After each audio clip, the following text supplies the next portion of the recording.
ফি যুররিয়াতিহিন নুবুওয়াতা ওয়াল কিতাব, সাইয়েদনা ইব্রাহিমের ফ্যামিলির ভেতরে আমি নবুয়ত দিয়েছি, কিতাব দিয়েছি।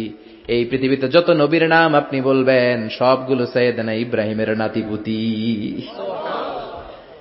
লক্ষাধিক নবী পৃথিবীতে, 5-7 জন ছাড়া। কজন ছাড়া? উপরের 5-7 জন ছাড়া যত নবী আপনি নাম বলতে পারবেন, যাদের নাম জানি কিংবা জানি না, সব সাইয়েদনা ইব্রাহিমের বংশধর, ওনার নাতিপুতি। ওনারা আল্লাহ 86 বছর বয়সে দিলেন সাইয়েদনা ইসমাইল আলাইহিস সালামকে। ওনার বয়স যখন 100 তখন দিলেন সাইয়েদনা ইসহাক আলাইহিস সালামকে। তাহলে ওনার প্রথম ছেলের নাম? দ্বিতীয় ছেলে? আওয়াজ করে বলেন, প্রথমটা দ্বিতীয়টা ইসহাক। দুর্ভাগ্যজনক হলেও সত্য, ইসমাইলের চেনে কোন নবী আল্লাহ দেন নাই, কোন নবী নাই। সব নবী এই চেনে হাজার হাজার লক্ষাধিক নবী খালি ইসহাকের বংশে নামে। এই বংশে কোন নবী নাই। আর এই বংশের নবীরা প্রজন্মের পর প্রজন্ম একে অপরকে বলে যায়, সব শেষে কিন্তু একজন নবী আসবে, ওইটা হবে শ্রেষ্ঠ নবী, বিশ্ব নবী। ঠিক কিনা? একের পর এক নবুয়ত আল্লাহ এই চেনে দিলেন। ইসহাকের চেইনে, সাইয়েদনা ইসমাইলের চেইনে কোন নবী নাই। এত নবী এখানে এসেছে, এরা ভেবেই নিয়েছে ওই যে শেষ নবী, যেটা শ্রেষ্ঠ নবী, এটাও এখানেই আসবে। কিন্তু আস্তে আস্তে হাজার হাজার লক্ষাধিক নবী আল্লাহ এইখানে পাঠিয়ে সাইয়েদনা ঈসা আলাইহিস সালামের পরে আল্লাহ স্টপ মেরে দিলেন। স্টপ মেরে দিয়ে 570 বছর পরে শ্রেষ্ঠ নবীটারে আল্লাহ এই চেনে পাঠিয়ে দিলেন। এজন্য আমরা হচ্ছি বানি ইসমাইল। আমরা কি? বিশ্বনবী হচ্ছেন বানি ইসমাইল, বিশ্বনবী কি? আর এরা হচ্ছেন বানি Israil. Changing the leadership from বানি ইসরাইল টু বানি ইসমাইল। এজন্য অহংকারকারীদের পরিণাম শুভ হয় না। এরা নবী পেতে পেতে এই প্রজন্ম অহংকারী হয়ে উঠেছিল আর গালি দিচ্ছিল এই চেইনটা আটকুরা চেইন, নবী আসার দিক থেকে এই চেইনে কোনো নবী নাই, সব নবী এই চেইনে আমরা পাই, আর শ্রেষ্ঠ যে নবীটা আসবে সেটাও এই চেইনে আসবে। আল্লাহ কয়, না, আমি খেলা উল্টায় দিব, সব নবী এখানে পাঠালেও শেষ নবী আমি এখানে পাঠাবো না। শেষ নবী আল্লাহ তাআলা সাইয়েদনা ইসমাইলের চেইনে পাঠিয়ে দিয়েছেন। চিৎকার করে পড়েন আল্লাহু আকবার। পৃথিবীর সর্বশ্রেষ্ঠ 3টা ধর্ম, ইহুদিবাদ, খ্রিস্টবাদ আর ইসলাম, এই 3 ধর্মের উৎপত্তি হচ্ছে সাইয়েদনা ইব্রাহিম থেকে।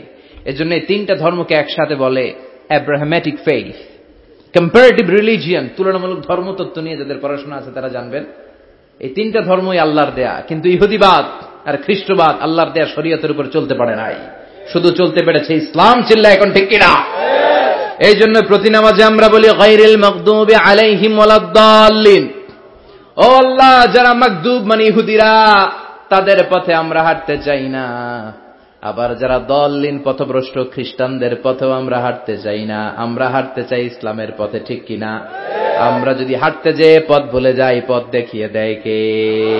আমি যদি কোনদিন পথ ভুলে যাই, হাতছানি দিয়ে কাছে নিও, মমতার বন্ধনে আমায় বেঁধে সব ভুল ক্ষমা করে দিও। চিল্লায় পড়েন আমিন। আল্লাহ বললেন, ওয়াজআলনা ফি যুররিয়াতিহিন নুবুওয়াতা ওয়াল কিতাব। আমি সাইয়েদনা ইব্রাহিমের বংশের মধ্যে নবুয়ত দিয়েছি, কিতাবও দিয়েছি। সাইয়েদনা ইব্রাহিম আলাইহিস সালামের উপর কিতাব আছে না নাই? কি নাম কিতাবের? সুহুফে ইব্রাহিম। কোরআনে নাই? আছে না নাই? ইন্না হাযা লাফিস সুহুফিল উলা সুহুফি ইব্রাহিম ওয়া মূসা। সুবহানাল্লাহ পড়ে। অনেকে আল্লাহ কিতাব দিয়েছে, নবুয়ত দিয়েছে, সব নবীদের বাবা বানিয়েছে। ওনার উপাধি হচ্ছে আবুল আম্বিয়া। আবার ওনার নামে আল্লাহর কোরআনের ভেতরে 114 সূরার একটা সূরা আছে না নাই? আছে। সূরাটার নাম সবাই কোন? আলিফ লাম রা। কিতাবুন আনজালনাহু ইলাইকা লিতুখরিজান নাসা মিনাদ যুলুমাতি ইলান নূর। সুবহানাল্লাহ পড়ে। সুবহানাল্লাহ। সূরা ইব্রাহিম, আলিফ লাম রা, কিতাবুন আনজালনাহু ইলাইকা। ওই নবীর নামে কোরআনের ভিতরে সূরা দিয়েছে কে? আল্লাহ। আবার আল্লাহ বললেন, গোলাম জেনে রাখো, উনি তোমাদেরকে মুসলমান নামকরণ করেছেন। তাই ইসলামে যারা অন্তর্ভুক্ত হবে সব মুসলমানদের পিতা আমি আল্লাহ তারা নির্বাচিত করেছি। মিল্লাত আবিকুম ইব্রাহিম হুয়া সাম্মাকুমুল মুসলিমিন। আওয়াজ করে বলেন, মুসলিম জাতির পিতার নাম কি? আমাদের জাতির পিতা কেডা? সবাই কোন? মনে থাকবে না ভুল করবেন? ভুল করবেন? জাতির পিতাকে? চিল্লায় বলেন জাতির পিতাকে? মিল্লাতে আবিকুম ইব্রাহিম হুয়া সাম্মাকুমুল মুসলিমিন, যিনি তোমাদেরকে মুসলমান বলে অভিহিত করেছেন। আবার আল্লাহ বললেন, ইব্রাহিম সবাইরে তুমি মুসলমান নাম রাখলে, তুমি মুসলমান হও। আসলিম ক্বালা আসলামতু লিরাব্বিল আলামিন, বলতে দেরি, কালিমা পড়ে মুসলমান হতে দেরি নাই। চিল্লায় পড়েন আল্লাহু আকবার। আবার আল্লাহ বলে, আমার নবী ইব্রাহিম এমন নবী, এই নবীর মতো বিনয়ী নবী নাই। ইন্না ইব্রাহিম লাহালিমুন আওয়াহুম মুনীব।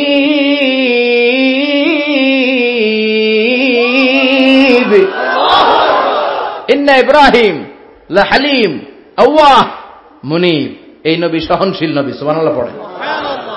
সহনশীলতার কোনো অভাব নাই, যেটার অভাব আমাদের মধ্যে সবচেয়ে বেশি। কথা কন, আমাদের বাংলাদেশিদের মধ্যে সহনশীলতার অভাব আছে না নাই? নিজে যেই দল করি এটাই ভালো, বাকি সব কালা, আছে না নাই? আমি তাবলীগ করি তো আমি ভালো, বাকি সব বাতিল। আমি জামাত ইসলাম করি তো আমি হক, বাকি সব বাতিল। আমি আহলে হাদিস তো আমি সেরা, আমার মতো সেরা কেউ নাই। এরকম অসহনশীল মানসিকতা আছে না নাই? নিজে যেটা বুঝি এটাই ভালো, বাকিরা কেউ ভালো না, বাকি কেউ ভালো না। আহা, কি ভয়ঙ্কর অবস্থা। কিন্তু সাইয়েদনা ইব্রাহিমের অভ্যাস এটা ছিল না, উনি সহনশীল ছিলেন। আমাদের বাংলাদেশে দেখেন কত ইসলামিক দল, কত পীরের মরিদ, কত পীর। এই দেশে যত পীর, অনেক দেশে জনগণ এত নাই। কথা কন, এত পীর এই দেশে, অনেক দেশের জনসংখ্যাও এত না। এক ইসলাম, এক কোরআন, এক নবী, তারপরে গুতাগুতি আছে না নাই? কেউ কাউরে দেখতে পারে না, ঠেলাঠেলি। হ্যাঁ, এক কাফের, তুই কাফের, তোর নানা কাফের, তোর 14 গোষ্ঠী কাফের, তোর পিসাব কাফের, আছে না নাই? কয় আমার পিসাব কাফের হলে তোর পিসাবের 14 গোষ্ঠী কাফের। ওই কাফের মরলে যেখানে কবর দেয়া হবে, ওই কবরের উপরে যে ঘাস উঠবে, ওই ঘাস যে গরু খাবে, ওই গরুর দুধ যে খাবে, ওইটাও কাফের। কথা কন, আছে না নাই? কেউ কারো ভালো সহ্য করতে পারে না। একজন বলছিল, ভাই এই বাংলাদেশের জাতীয় খেলা হাডুডু হইল কেন? আমাদের জাতীয় খেলার নাম, কথা কন, দেখছেন? একটা সামনে যাইতে চাইলে বাকি সবাই ঠ্যাং ধরে নিচের দিকে নামে, আছে না নাই? সামনে যেতেই দিবে না, ভালো কাজ করতেই দিবে না, কারো ভালোটা কেউ সহ্য করে না। উপরের দিকে উঠতে চাইলে ঠ্যাং ধরে ওইটারে নামায়। এজন্য আমাদের জাতীয় খেলা হাডুডু। কথা বলেন। আল্লাহ বললেন, সাইয়েদনা ইব্রাহিমের চরিত্র কিন্তু এমন ছিল না। ইন্না ইব্রাহিম লাহালিমুন আওয়াহুম মুনীব, আমার ইব্রাহিম ছিল সহনশীল। আল্লাহু আকবার। আমাদের বাংলাদেশিদের এখন সবচেয়ে বেশি দরকার এটা, সহনশীলতা। আমরা অযাচিত মন্তব্য করতে দ্বিধাবোধ করি না, কমেন্টস করতে দ্বিধাবোধ করি না। ফেসবুকে, ইউটিউবে কমেন্টস আছে না নাই? আহা, কার ব্যাপারে তুমি কমেন্টস করো, কি বিষয়ে কমেন্টস করো, ওই বিষয়ে আদৌ তোমার ধারণা আছে কিনা, পড়াশোনা আছে কিনা, তুমি ওইটাতে স্পেশালিস্ট কিনা, কোনো ধারণা। ইচ্ছে মতো কমেন্ট আছে না নাই? ইচ্ছে মতো মন্তব্য, একে অপরের প্রতি হিংসা, কোনো ভালোবাসা নাই, মহব্বত নাই। এক নবীর উম্মত, এক লা ইলাহার পতাকার তলে আমরা দাঁড়িয়ে, চিল্লায় বলেন ঠিক কিনা? তারপরে গুতাগুতি, কিলাকিলি, কেউ কাউরে দেখতে পারে না। আল্লাহ তুমি হেফাজত করো, আমাদের মধ্যে তুমি ঐক্য তৈরি করে দাও, হিংসা জিঘাংসা তুমি হৃদয় থেকে দূর করে দাও। আবার আল্লাহ বললেন, ইন্না ইব্রাহিম কানা উম্মাতান ওয়াহিদা, আমার খলিল ইব্রাহিম শুধু সহনশীল নয়, আমার খলিল ইব্রাহিম একাই একটা উম্মত। এটা একটা কথা হইল, একা একটা উম্মত হইতে পারে?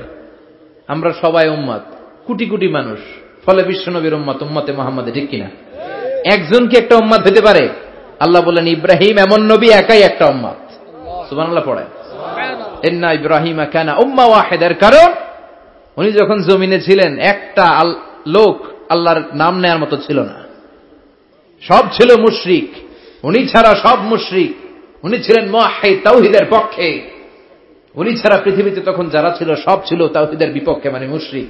আল্লাহ বুঝাতে চাইলেন, পুরো মুশরিক গোষ্ঠী একটা উম্মত, আমার ইব্রাহিম খলিল একাই আরেক উম্মত।